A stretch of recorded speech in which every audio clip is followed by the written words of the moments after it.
La semaine, on choisit un sujet qui est d'actualité ou qui nous intéresse un peu plus.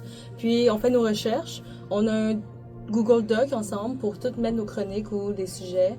Puis le mardi matin quand on arrive, tout doit être prêt.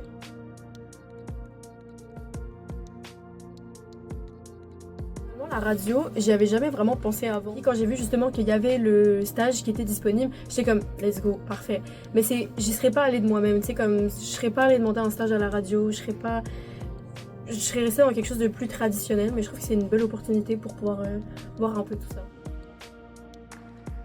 Moi, j'avais aucune idée que le stage radio, c'était vraiment de faire de la radio. Moi, je pensais que c'était juste un cours de radio où j'allais comme apprendre un peu c'est quoi. Alors, j'ai vraiment été lancée dedans. Puis je pense que j'aurais jamais fait ça si c'était pas de l'Université de Montréal, de cette belle initiative. Ça reste une expérience professionnelle vu qu'on est quand même en ondes sur la bande FM. Donc, ça reste qu'on est écouté par quand même toute la région de Montréal et plus. Donc ça met une sorte de petite pression. Donc, je pense que cette pression-là, elle va nous servir après pour peu importe ce qu'on veut faire dans la vie, là, pour rentrer dans le domaine journalistique ou même dans la communication.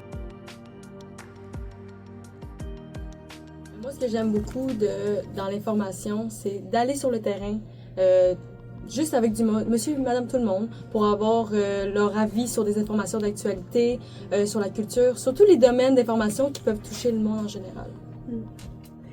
Moi, ce que j'aime, c'est vraiment prendre un sujet puis le rendre ludique et intéressant pour les personnes parce qu'on sait, tu sais, que le temps d'attention des gens est extrêmement réduit puis que leur confiance dans les médias diminue également aussi. C'est vraiment prendre un sujet, le rendre intéressant puis faire en sorte qu'ils sont comme « Ok, j'aurais pas pensé à faire ça comme ça avant » ou alors comme « Ok, je viens d'apprendre quelque chose mais ça m'a pas demandé énormément d'efforts ».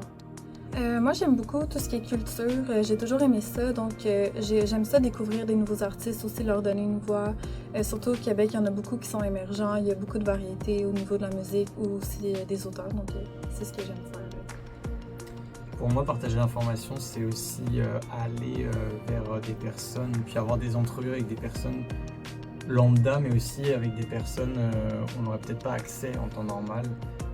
Puis c'est aussi la vulgariser, je pense que je rejoins mes trois collègues, en fait ça me semble une petite conclusion, vulgariser l'information pour qu'elle soit compréhensible pour toutes et tous.